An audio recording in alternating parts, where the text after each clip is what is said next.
sevindik. Assalomu alaykum, yaxshiliklar. Jaket baxtimiz.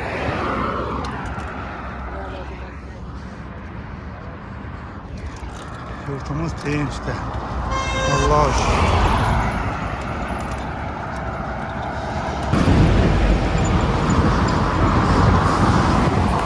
Assalomu alaykum aziz do'stlar, aziz yurtdoshlar.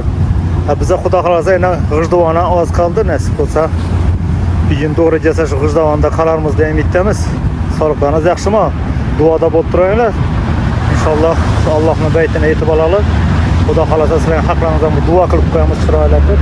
Sevindik, zo'r gap yo'q. Bizda tabiat qo'ynida dam olib yotmiz. Kuzatib boraylar, bir like'lara bosib, obuna bo'lmayotgan ko'rganmasangiz obuna bo'lib qo'yinglar.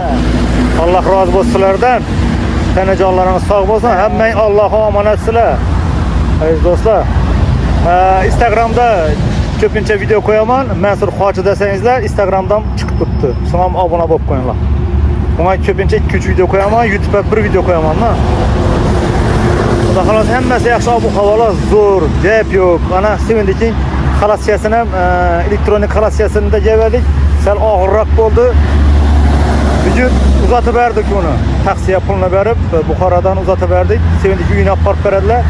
Akşam gelişin nede yolda furada bir Xudodan so'rab edim. Bugun yurak xalassiya bo'lsa sevindik deb, uni imalash qiyin edi.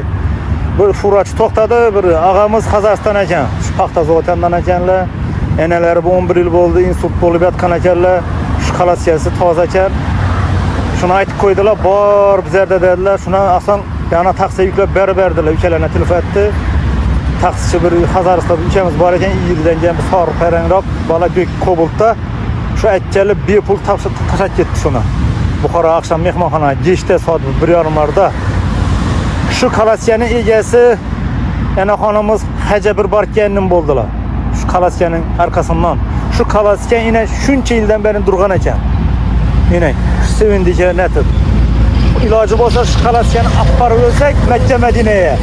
Shona tashab kelamiz. Assalomu alaykum. Xudo xolasa.